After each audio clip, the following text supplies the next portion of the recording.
video.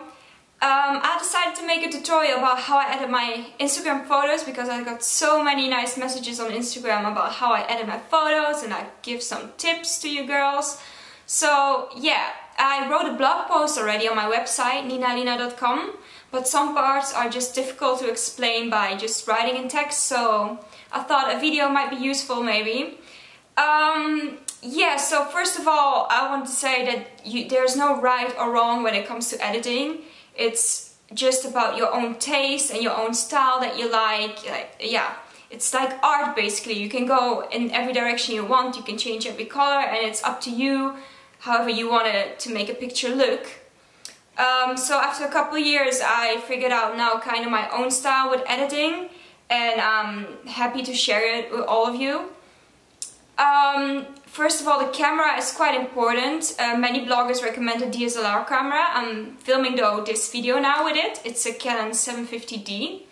But after a while I figured out the camera is really heavy and it's quite big to carry around everywhere you go. So I wanted to go for something smaller because also a DSLR camera has a lot of functions, and after a while you get to know how everything works and you can shoot really good pictures, but eventually you are not the one that's making the picture because you need to be in the picture. So you might probably ask a friend or your boyfriend to shoot a picture, but then you have to teach them how the camera works. So yeah, that caused me a lot of headaches, and it took me sometimes hours to just get one good shot. So yeah, that's really frustrating. So I thought it's time for a change, and now I bought like a few months ago the Canon G7X Mark II. It's a really small camera with a flip out screen, and I use it for vlogging now because I started vlogging. So if you want to check out some videos, you can check it on this channel as well.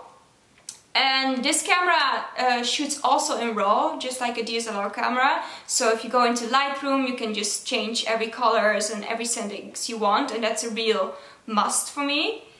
Yeah, so now I can take this camera, like when I go out, I have it in my handbag and everywhere I go. So in this way I don't miss out any shot or any content. And that's a real must. If you're a blogger, you just don't want to miss a shot wherever you go. So I would really recommend a small camera like this. And now if I ask a friend to make the photo, it takes just one shot and we have a good shot. So that's awesome. That was a real must for me. When it comes to, oh yeah, by the way, I bought it on Amazon.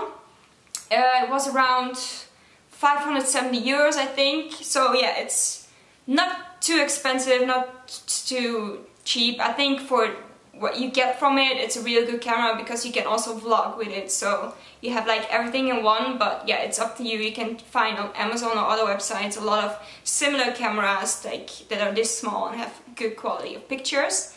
So yeah, let's go into the editing now. So here's the picture I'm gonna edit for this tutorial.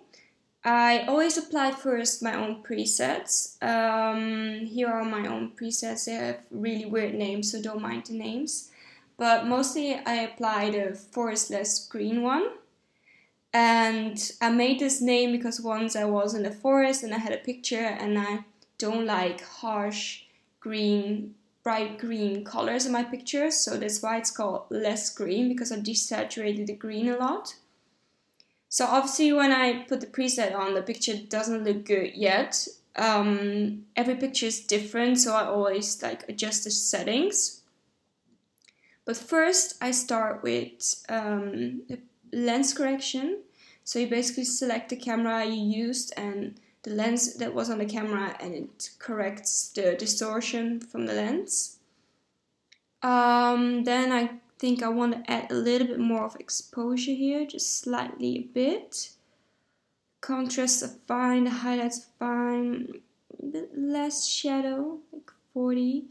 And I want more blacks, so I put the blacks down. Something like that should work. Then I have for this preset the clarity up to +11 because I like when it's a lot of clarity in it. You can see what happens when you put even more. I don't like it that much. And when you put less, the picture becomes softer. So I have it around 11. Saturation, I have -5. The tone curve, I don't change anything about the curve. It's just, I leave it the way it is because I don't like to mess with that. Basically this preset I used the VSCO preset as a basis for it. And then I changed all the settings, but I didn't change the tone curve. So that one is still the same. Then I don't like the pink bikini. So what I did in this picture, I put the luminance all down, and you can see the bikini gets red. And I just think it looks way better this way. So that's what I did for this particular photo. A bit less dark orange, put the yellow a little bit more up, because I like when it's more lightish yellow than this bright yellow. Let me see. What else did I do? Saturation, no, the red is good like this, maybe a little bit less. A bit less orange because I think it's maybe a bit too orangey, so I put the saturation of the orange a bit down. And the green, here you can see, that's why it's forest less green. It's desaturated until -96, but for this picture I think that's a bit too much because the tree in the back can have a little bit greenish in there, so I could put the green a bit up. And the rest I didn't change anything, I think. What I do is put the sharpening a lot up until 70 roundish, because we like sharp pictures. Then I don't like grain for this particular picture. Sometimes I do, but not for this one, so I put all the grain down. And I like when there's slightly vignette, like a white vignette you see here in the corner, but not that much. I put it up until +4 or something like that. And then finally I go to this tool over here and I add some more sharpeners on the things that I want to that make pop out of the picture. And in this picture that's should be me, so I add some extra sharpness on me.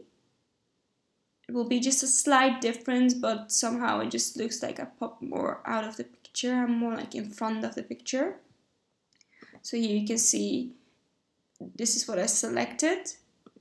And then I'm done, and this is the difference in Lightroom then. So this is what you get when you shoot in RAW. You can just change every colors and everything, and it just makes a huge difference when you edit in Lightroom.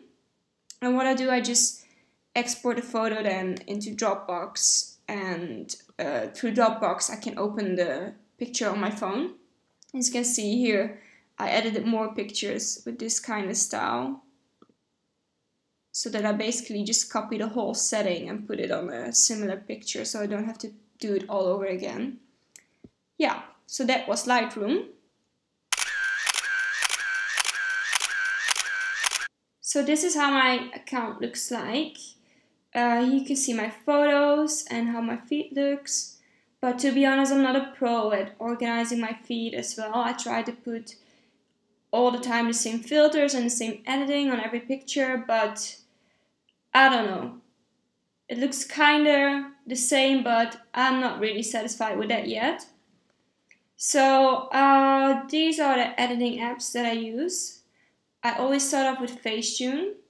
So I open a photo and then I use the details tool down here, and it basically means that you sharpen the things in the picture that you want to pop out of the picture. So in this picture I want to add more sharpness on the sunglasses, on the necklace, on the pattern on my bikini, and the sides of my hair I usually do.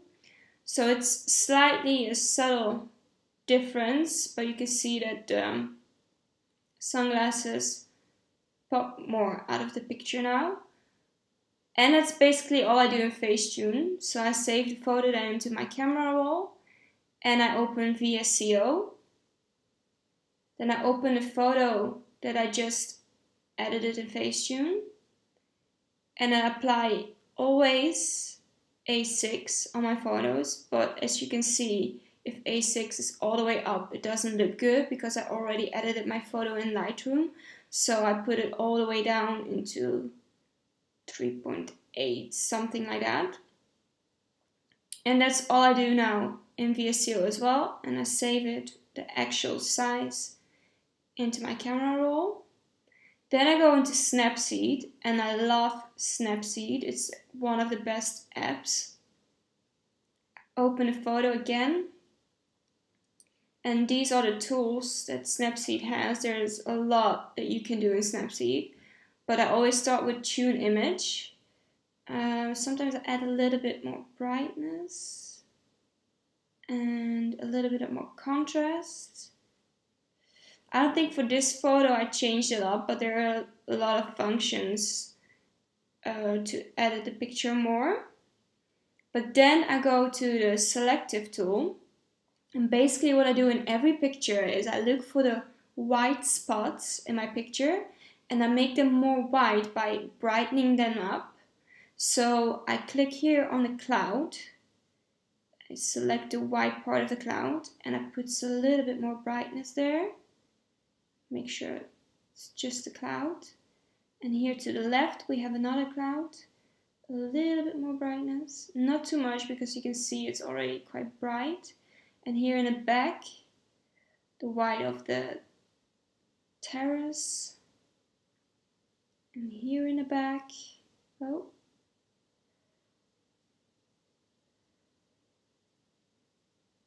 So yeah, you can see the difference. It makes the overall picture just a bit more bright, and I like that without like ruining my skin tone, for example.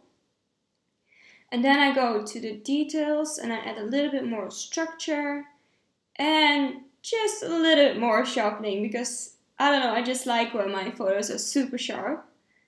Then I save it and I go to the final app I use for this picture, and that's LensFlare. Because I think this picture looks quite empty at the top. Like there's no clouds at the top. It's quite a boring sky. So sometimes I just like to add some sunlight. I go to Effects and Sun Flares. And I add for this photo Sunflare 4. But I don't like this thing to the right, so I just rotate it. But right now, if I just leave it like this, the picture looks very fake and it looks like a very fake sun. So you can edit it and put opacity a bit down, blur it a little bit. I put the saturation down because I don't want the sun to have any color. I think I scaled it a bit more, like bigger. And yeah, something like that. So it's just a subtle light effect in the left corner of my picture. Be careful where you put the sun because you have to see how the sunlight goes. In this picture you can see on my shoulder you see like some sunlight, so I should put the sun to the left and not to the right, otherwise it would have been look very unnatural and fake. So yeah, and then I save the photo and then it's ready to upload into Instagram. So this is how I edit my photos. Thank you for watching this tutorial. I hope you enjoyed watching it. These steps I follow now actually every day when I edit my photos. I always go through the same steps, and so I get like the same style in my photos and into my feed. But after a while, just experiment with the editing and you will find your own style and your own workflow with the editing. If you have any more questions, if you saw a picture on my Instagram, feel free to ask and I can maybe explain some more to you. Leave some comments below if you want to see more videos and what kind of videos you would like me to make. I will be happy to hear that. And also follow me around on my other channels and subscribe maybe to my YouTube channel and put some thumbs up. Thank you for watching. Bye bye. Hey do.